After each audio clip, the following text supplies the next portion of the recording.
They say that words can hurt, that there's something that wields great power in changing the lives of people for either better or for worse when it comes to words. Not thinking on it for the longest time now, I do truly wish that I had used my words and actions in such a way that not only helped this one poor kid out, but gave him some kind of opportunity in his life. Honestly, I can't even explain the amount of guilt that's filled my head whenever I think about him, and the way that I've treated him. Not to mention the years that I wasted in the state penitentiary for my actions as well, and that I caused to this poor kid. I was around 14 or so when I first entered into high school for my freshman year. I wasn't really much in the way of looks, nor was I really somebody that particularly bright. However, I guess that it was to be expected when you live in the deep south. And the only thing that your school winds up teaching is a fictional deity in the sky creating the world in 7 days, rather than the proper evolutionary process that came with the time when time began. It's already implanted that ignorance and the like will start to veil your eyes in many places and topics. And especially the fact that I was a young teen at the time, I was no explanation to this rule. Like I said above, I was just starting off with high school, being the first one in my family to actually get this far. And I was dead set on graduating and going into a nice college to make something out of my life. The first few months of school were something to be desired in regards to proper education, but I soon wound up getting over that and just spent my time working on whatever schoolwork I would needed to pass. Time after time again, I was taught various subjects and subjected myself to the rigorous testing and piles of homework that I was given each and every single day. Well, come one day in April, and that's when I met him. The new kid who had been transferred to the school from Montana. His name was Michael. He was on 5 feet in total length, looked a little chubby, but not overweight, had short brown curly hair, Caucasian skin, and deep emerald eyes. He honestly didn't look that bad in my honest thoughts, but the other students seemed to take immediate offense just by taking one look at him. Why they did this, I to this very day have no clue. But one thing I do know of is that this poor kid immediately started getting bullied by the other older classmates. This led to me as well. Well, this, at least to me, was to be expected for the most part. I mean, who hasn't gone through a bit of teasing at school at least once in their lives? Unfortunately, what I thought was only going to be like a form of picking on the new kid wound up escalating after a few months in school. You see, here's the thing with Michael. He was a good kid, but he had a lot of learning disabilities, specifically high-functioning autism and ADD, with a little bit of ADHD thrown in the mix. This, to many students, was something that was a huge laughingstock when it came to the problem. And to the teachers, well, given a lack of proper studies in biology, due to crazy fundamentalists and their goddamn persecution complex, most teachers there thought that Michael was either faking the whole thing or was honestly, in their words, retarded. It was neither of those things for him. Michael, at least in the few times I actually interacted with him in a positive light, was actually pretty smart in many things, and was really talented at drawing and animation as well. He was just a bit slow. Now, while I certainly wasn't completely ignorant on the whole thing that it came to those kind of mental issues, it was still kind of hard to grasp all those mental issues being in just that one single person. Sadly, though, when he was getting bullied by various teens at school, I would pretty much be too deep into my work to really lift much of a finger to help him out, which even now I greatly regret to this very day. Despite all of that, though, we still wind up sitting down and eating at lunch every so often, oftentimes talking about cartoons and other shows like that. I think I'd wind up telling him about a couple of really popular favorite cartoon shows that I used to watch when I was a kid, and even now I consider as extremely guilty pleasures. He took all of this with deep interest, and I remember one day talking to him at lunch, telling him about a show called the Backyardigans that I used to watch as a kid. He asked me a couple of times if I really enjoyed the show, and if I had seen it recently. I, of course, said yes, and then it seemed as though like a light bulb had popped up into his head. He wound up finishing his lunch relatively quickly, and then said that he had to go and get back to his next class. I thanked him, and then he went on. Now, over that time, the two of us had a pretty okay relationship. We weren't exactly too crazily close, but he did kind of understand as well that I didn't really go up there, seeing as how big the bullies were and the fact that I was a freshman. He never really put that over my head, and considered me to be an actual friend to him. Unfortunately, though, things only continued to get worse for him as he continued going to the school. The various teens that would bully the hell out of him would rarely ever get out of any kind of trouble if ever caught. And all the times this kid would go to the teachers or even the principal himself for help, that would only garnish the same response that they couldn't do much of anything, and then proceed to get an extra beating from the bullies that oftentimes were being told by the same teacher about the report the kid had made. This kid's life was practically a living hell for him. But the torment only came ahead when, during first hour, one of the tormentors stole Michael's iPhone out of his backpack and started browsing around on his folder section. It was then that they had found a rather deep secret about Michael. From what's been rumored around the school about what was seen on it, apparently there was a huge stash of gay pornography. All of it drawn, but still. Another rumor had wound up coming up after that, suggesting that while there may have not possibly been any porn, there likely was a lot of heavy erotic male pictures, with not a single female in sight. Now you must understand that this was the very deep South, and while I know for a full-on fact that not all people in the South have anything against people of the LGBT community, as that would be extreme grave generalization, here where I lived, it was considered a social and economic suicide just to be a part of that community, much less be open and out.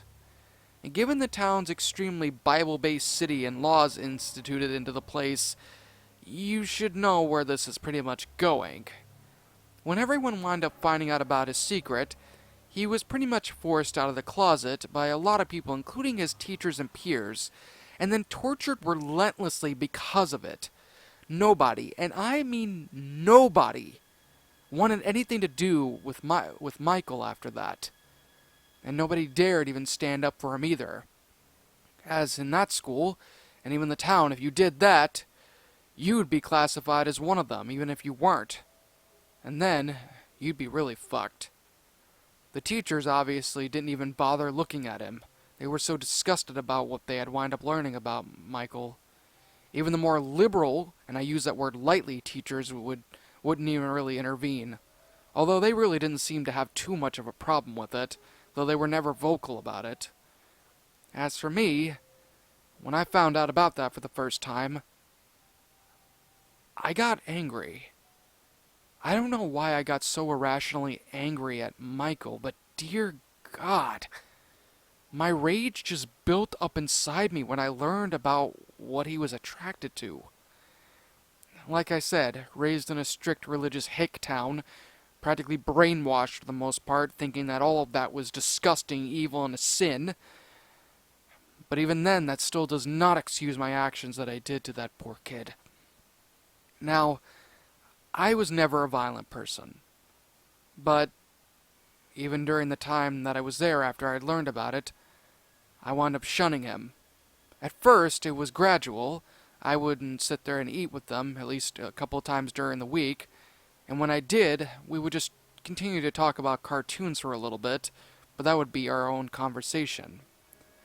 Until sooner or later, it got to the point where when he came up to me to eat lunch with, I would simply get up and go to another table.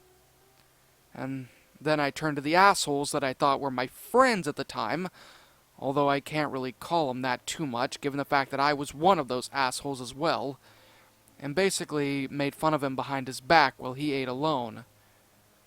I treated him like shit, despite not having a problem with him before his coming out, and I embraced it with a passion of mine. Then was the time that I really fucked his life up. as well as my own. The last day that I saw Michael was before Christmas break. While I had been treating him like shit throughout the months by not talking to him, he still continued to think of me as a friend. Michael then one day, I think a few days before Christmas, he came up to me with a gift wrapped in his hands and made his way over towards me during lunch and handed me the wrapped present. It wasn't that big, but it was a decent size. My response to him wasn't gratitude. It wasn't a huge thank you, or even a hug for that matter. If I could ever go back in time, I would have given him the tightest bear hug in existence.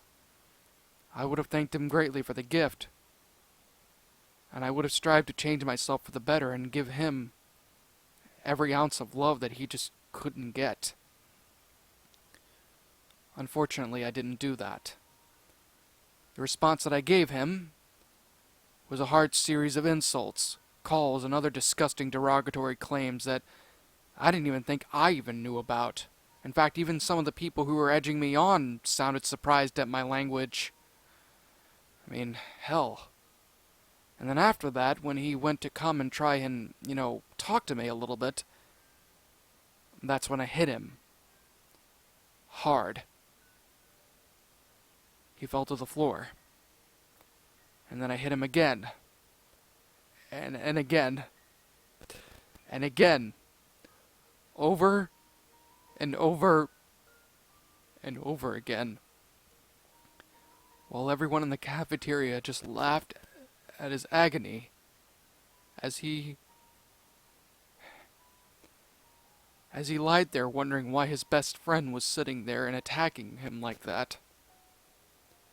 By the time I was done with him, he was lying on the ground, bleeding profusely from his nose and mouth. His glasses were shattered and multiple bruises dotted his face. He had 2 black eyes. He then stood up, as best as he could, and looked straight dead at me, tears going down his face. He then said one thing to me that made me take just one step back. "I'm sorry."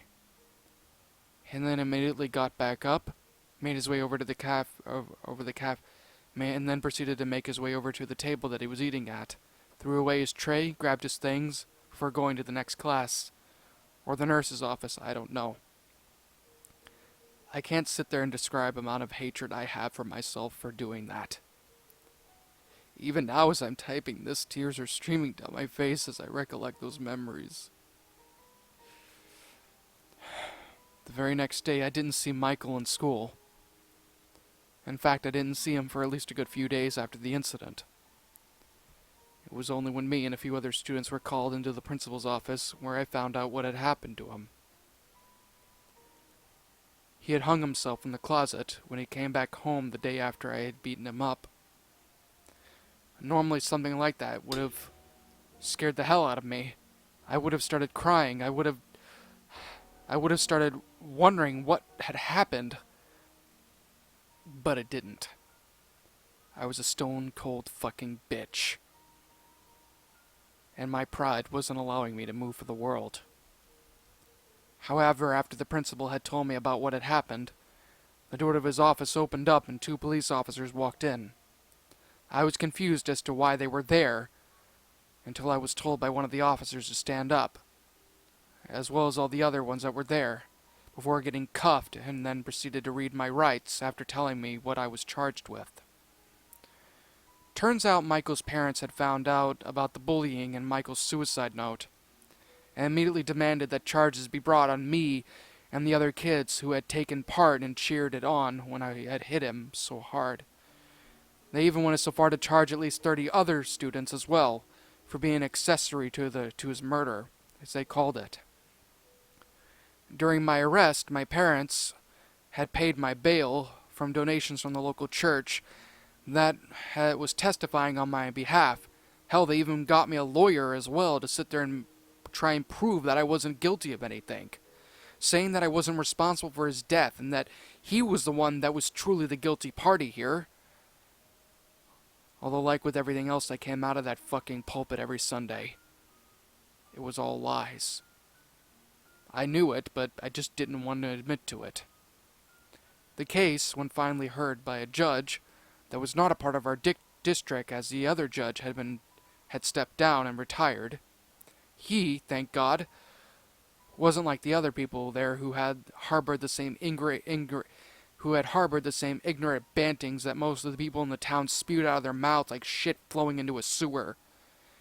It didn't exactly take too long for the judge to find us all guilty for manslaughter, and other charges as well. I can't even really remember all of them. We were given the harshest sentence that the judge could give us, and that was staying in the juvenile detention facility in our town until we reached the age of 18. It was a harsh punishment, perhaps, but honestly, I'm very glad that I wound up getting it. During my time in the facility, I had a lot of time on my hands to really think and understand about the severity of my actions and what they did to this kid. And then one day, while in my cell, I wound up falling down to the ground and broke down crying. I don't know why it took me that long to realize it, but I had killed someone. Maybe not with my own hands, but I still caused this person's death. It killed me inside, and I actually had to go through a couple of days of suicide prevention in another room, because that's how guilty I was feeling with. 4 years later, and I was let out of the penitentiary, where my parents were there to greet me and welcome me back home with open arms, despite the fact that I felt like shit afterwards. Even to this very day, my parents still believe that my incarceration was completely unjust, and that I should have either pretty much been let off the hook entirely, or at least given a slap on the wrist. They even tried to sue the judge to get me out of the cell, claiming against religious discrimination or something like that. I don't know. But all that turned out false, and it all failed. The only thing that I did when I got home that day of my release, besides eating and eating, due to the fact that the food of the penitentiary was garbage. Honestly, it was nice to have some good food to devour. Basically, after that, I wound up going up to my room and stayed there for pretty much the rest of the night. Everything felt rather foreign to me when I first stepped back in there, but I soon grew accustomed to it. Then one day I was cleaning up my room. I wound up finding my old backpack from high school in my closet. I wasn't too sure what I wanted to even do with it, as I really didn't need it anymore, as I was given the opportunity when locked up to pretty much complete school and get my high school diploma while in the facility. But for some reason I just grabbed it and checked the front pocket of it, only to find the present that Michael had given me 4 years ago, on the day before his suicide. Tears welled up in my eyes as I took out the big bag. Well, as I took the present out of my bag. The memories flooding back again and torturing me for my actions, as they had been doing for years now. I was going to pretty much take it and throw it out, but my guilt kept me from doing that. So instead I ripped the package open and pulled out a DVD set of a show that I had watched a lot as a kid, and even still do now. The Backyardigans. The fact that this was the present that I had been given by him was a bit of a shock to me, although we did talk about a lot of shows, and I did mention the show a lot to him. So after a bit of time taking a look at the DVDs and the case, I took the DVD out of its casing and then put it into my computer's disk drive. It didn't take long for Windows Media Player to start up and begin starting up with the commercials. Soon it wound up taking me to the main menu of the screen. The DVD menu was a simple one, with the backyard of the Backyardigans and all the other options and characters all placed in their respective spots on the screen, with the instrumental music for the theme song playing in the background as it did. The options were as follows: play all, episode listing, bonus, and setup. I clicked on the episode selection screen first, and found nearly every one of them to be a few of my personal favorite episodes. Robot Rampage, La Master of Disguise, The Funny Man Boogeyman, Scared of You, Tale of the Not-So-Nice Dragon, and lastly, Tales of the Mighty Knights. I basically watched every single episode that I could watch in a single night. Not that I really had anything else better to do. Sleep was definitely out of the question. And once I had completed each episode, I decided to look around in the bonus section of the disc to see if there was anything else to it. When I clicked on it, the scene cut to black for a few seconds before finally popping up with the Season 4 intro, but with much better animation than I was expecting it to have. I was surprised at the quality that this episode had, and that was just the beginning intro. To be more specific, each of the characters' design had much more detail put into them. For example, Pablo's feathers actually looked like individual feathers around every speck of his body. Blue and white, well, blue and yellow in itself, all over the place. And his beak was much more accurate to a real penguin's as well, although still looking cartoony. Not to mention that he had matching blue irises in each eye to match his fur. Well, feathers. Tasha looked a lot, well, smoother, so to speak. And she actually had buck teeth, but nothing really too big that made her look, ridiculous. And of course, her eyes were golden. Uniqua, well, she pretty much looked the same, with the sole exception being much more textured clothing. And Austin, he was my personal favorite. But the detail that went into him was phenomenal. He looked absolutely amazing. His fur it's still its main purple color, but a lot more fluffier, with more cowlicks showing on his arms and tail to show the patches of fur that he had, and his eyes had a deep purple iris that shined in the lighting of the scene. His clothing as well as everyone else's, looked much more detailed and, well, fuller, especially Pablo's bow tie and the propeller cap on his head. The song for the show was the same one for the show, but the backgrounds and everything else looked much more detailed, and a lot fresher, if that's a proper word to be used to describe it. It was honestly very visually impressive. Once the intro had ended, the scene then faded and then went back in to show the backyard of the main 5 protagonists, Pablo, Austin, Tyrone, Uniqua, and Tasha. However, neither one of them were there in their backyard playing or setting anything up. Instead, the scene then panned over to show Austin's house before zooming into one of the windows, before finally panning to show the interior of Austin's room, which, like everything else, was very well detailed. Austin had already gotten up from bed and was in the process of getting the last of his school uniform on, his collared shirt. Once his head finally pops out of the large hole in the top, he lets out a small sigh and then turns towards the camera and smiles. "Oh, hi there! It's me, Austin, and today's my first day at middle school. Gotta admit, I'm a little nervous, especially with the others not being at the school with me. Hopefully I can make some new friends while I am there, though," Austin said shyly. Now this is where my feeling of this not being an official episode started to chime its way into my small cranium. The voice of Austin, while it was very on point, definitely sounded a lot older in tone than in the other episodes. I had to admit, whoever honestly had made this did a damn good job with the animation and voice acting. The scene then cut to show Austin making his way towards the door of his room before making his way towards the front door of his house and leaving it, and then making his way onto the bus. The scene then transitions over to his school before cutting to show Austin making his way out of the bus and into the main school cafeteria. He looks rather nervous, but soon puts on a smile and then starts making his way over towards a group of random children there. A group of random kids there. A couple of them raccoons. Hi, Austin said. The 3 kids say nothing to them and continue on with their conversation.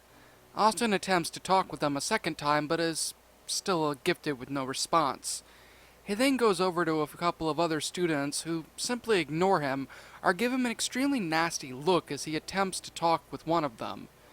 He continues to do this until he runs out of the students to talk to. Austin's ears droop and he begins to make his way over towards one of the tables in the cafeteria and sits there. "Well, that was a bust," Austin said. Just as Austin was about to lie his head down on the table, another character, this one a female domesticated ferret, sat down next to Austin and introduced herself to him. Hey there, you must be just starting off at the school, the young ferret kit asked. Yeah, nobody seems to want to talk or anything, Austin said sadly. Well, it is the startup of the year. Just give them some time and they'll let up to you. Austin's ears perked up and she turned and said, You think so? Of course I do. Not everyone here is messed up, the young Jill said. Oh, well, my name's Austin. What's yours? Austin asked. Name's Michelle. It's nice to meet you, Austin, Michelle said, reaching over to shake her hand. Soon after the introduction, the school bell rang aloud for the startup of the first class. Michelle then said goodbye to Austin and soon left. Austin then said goodbye to her as well, and then started making his way to the first classroom. The episode then continued on, with Austin in various classrooms sitting there and doing various assignments and the like. It wasn't until the end of the school day, nearing the end of the episode, that Austin starts encountering a couple of bullies. Now when Austin goes and gets the rest of his things from his locker, he was then called out by the same group of raccoons that he had attempted to talk to earlier in the episode. However, these three kids had much more dirtier intentions, and didn't hesitate to start beating the ever-looting shit out of Austin. He started crying out for help, but nobody comes to him. That is, however, until Michelle steps in and starts to tell the bullies off, just as she was about to let out a can of whoop-ass on them. The episode then suddenly ends right then and there. No outro, no other part of the episode, not even a proper conclusion. It just ended like that. I attempted at numerous times to try and watch the episode again, and even fast forward a few times to check and see if there was anything else. But there was nothing.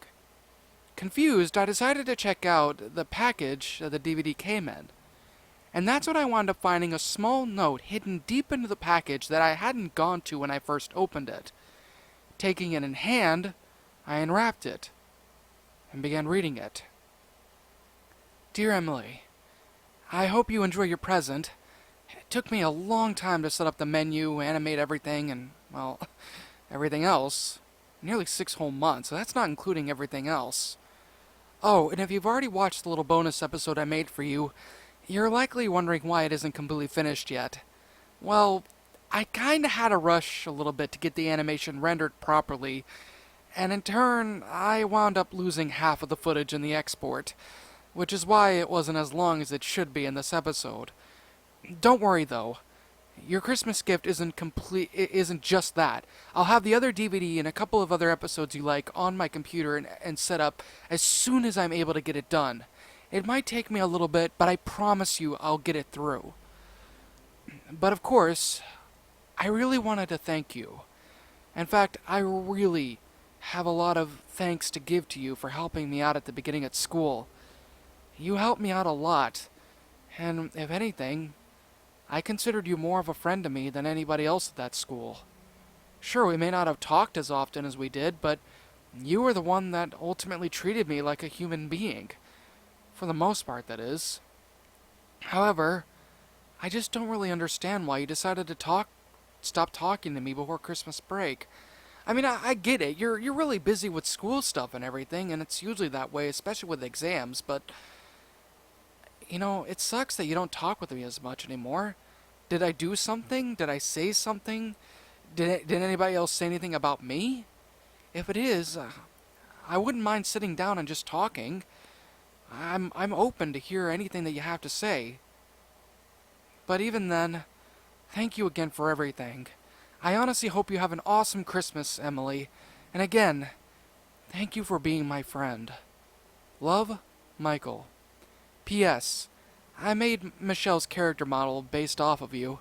I didn't know what animal to really make since you didn't really tell me what your favorite animal was, so I decided to use a ferret. Hope that was cool with you.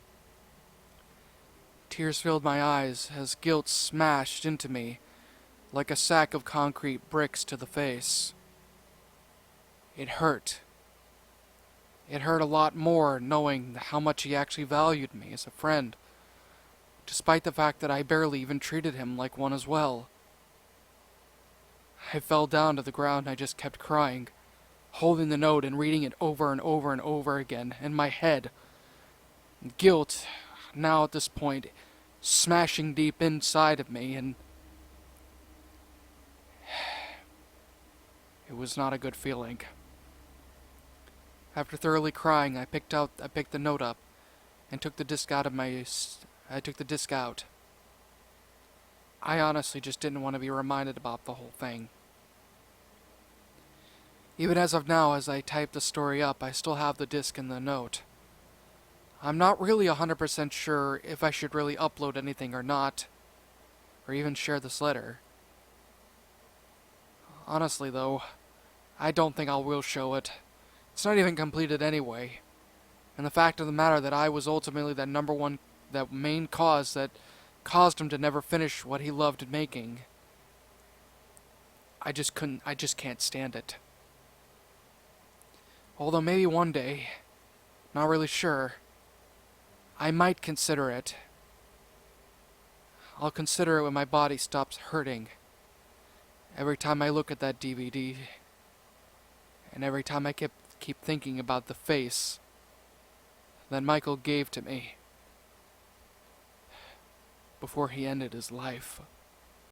In fear and surprise, as your eyes widen, your mouth goes dry with each battered breath. You try to scream, your mind begs to leave, glued to your computer screen. The killers they slash, the tapes burn and crash. The cartridge you bought will be your final haunt.